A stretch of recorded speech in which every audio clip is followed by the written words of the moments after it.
Abram aí o livro de Geografia, na página 124, que é sobre a variação linguística e o turismo da região sul, certo? Nós vamos ver também as manifestações culturais, né? Que é tudo voltado para o folclore da região sul, certo?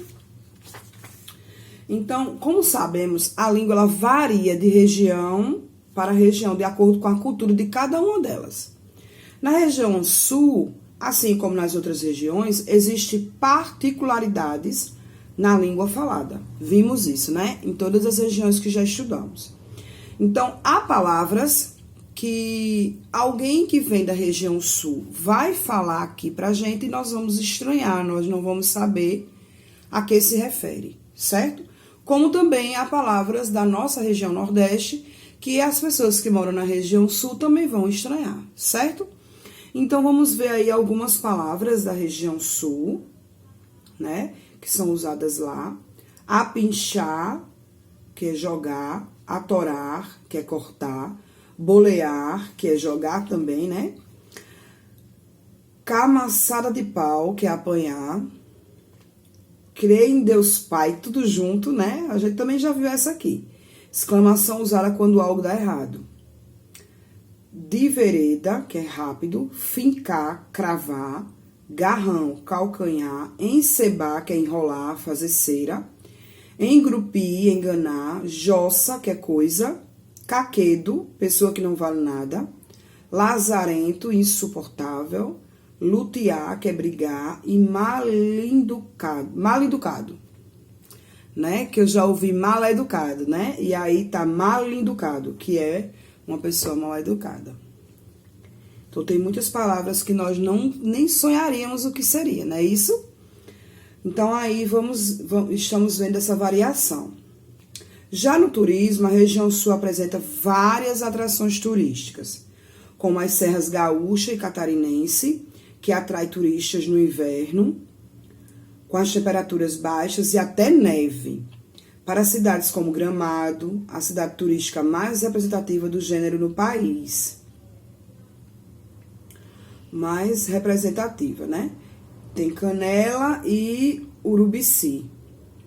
As praias catarinenses também são procuradas e apreciadas por turistas do Brasil e de outros países durante os dias quentes de verão. Outras atrações são as cidades fundadas por imigrantes, como Blumenau e Joinville, em Santa Catarina. Bento Gonçalves e Garibaldi, no Rio Grande do Sul. A Estrada de Ferro graciosa e a mais importante das atrações, as Cataratas do Iguaçu. Então, com relação ao turismo, a região sul tem muitos pontos, né, turísticos. Então, aí vocês vão fazer as páginas 125 e 126. E vão ler também as manifestações culturais diante do folclore da região sul, né? Lá vocês vão ver as danças típicas, bebida típica, página 127, certo?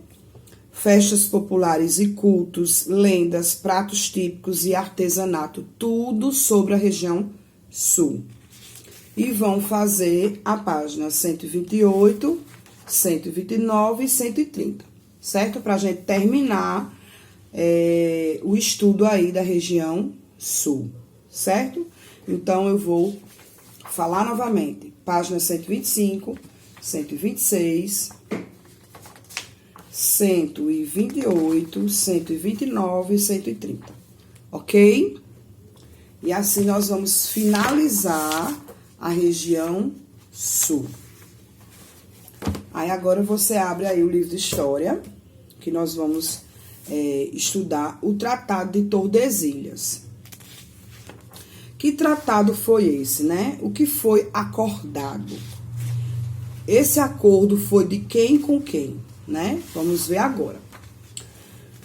A exploração de riquezas também levou muitos povos a lançarem-se em grandes aventuras em busca do desconhecido.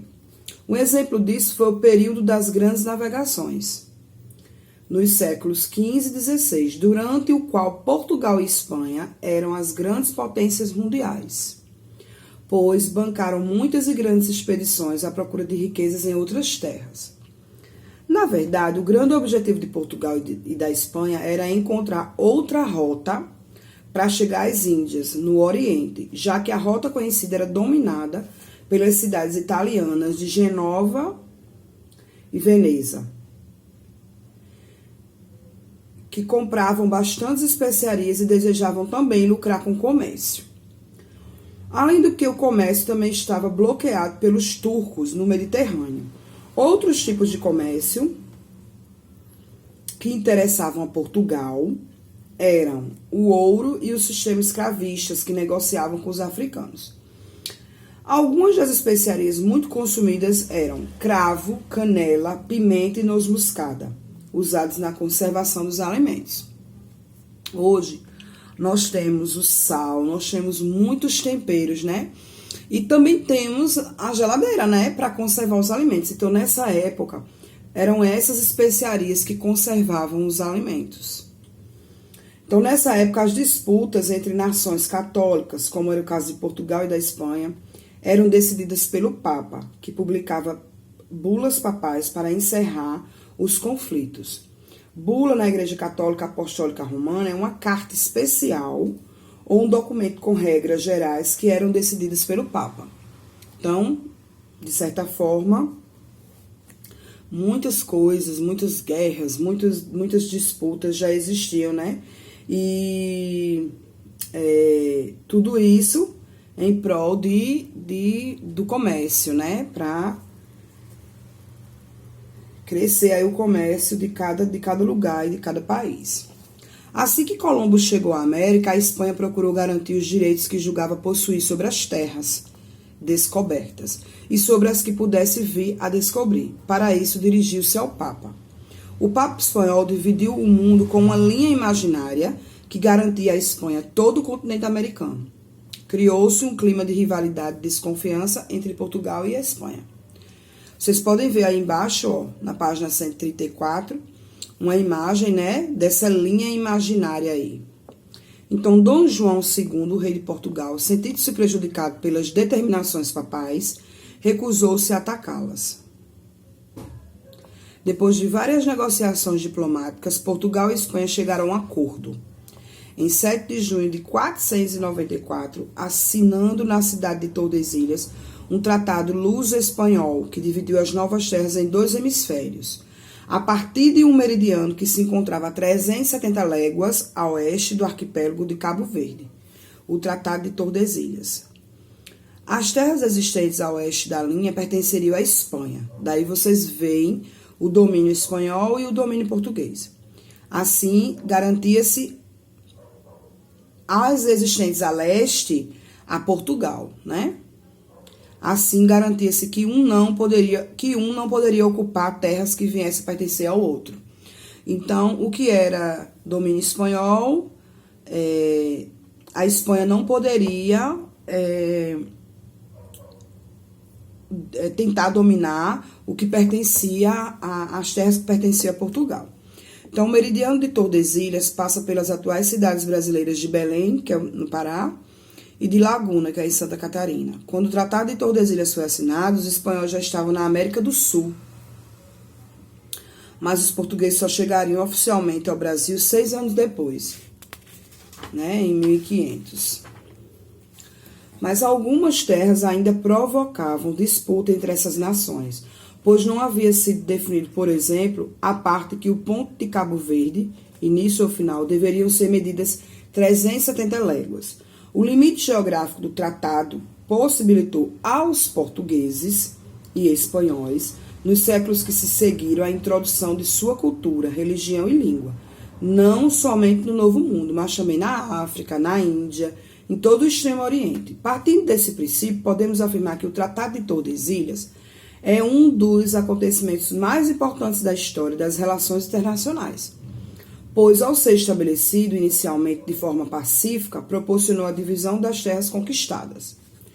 Alguns ajustes e erros foram identificados apenas posteriormente.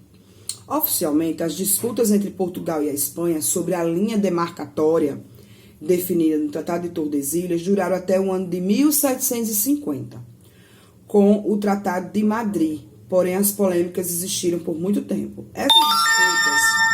Essas disputas não impediram os portugueses de se apoderarem do território brasileiro. Se apoderarem.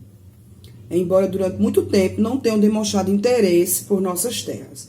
A chegada dos portugueses foi registrada e documentada pelo escrivão Pero Vaz de Caminha, que detalhou o encontro com os indígenas nativos e descreveu a paisagem natural de nossas terras. Então, houve aí, né, essa disputa das terras entre Portugal e Espanha, até 1750, olha só, né, muito tempo. Então, vocês vão fazer, vocês já têm atividade lá no livro de Geografia, e vocês vão fazer o de História também, certo? Como também tem muita coisa, né, para se fazer nessa unidade de História, então vocês vão fazer apenas a página 136, tá bom? A página 136. E as de Geografia, ok? Então, qualquer coisa, é só me procurar no privado e façam tudo que eu estou pedindo, porque vocês não vão se arrepender, certo?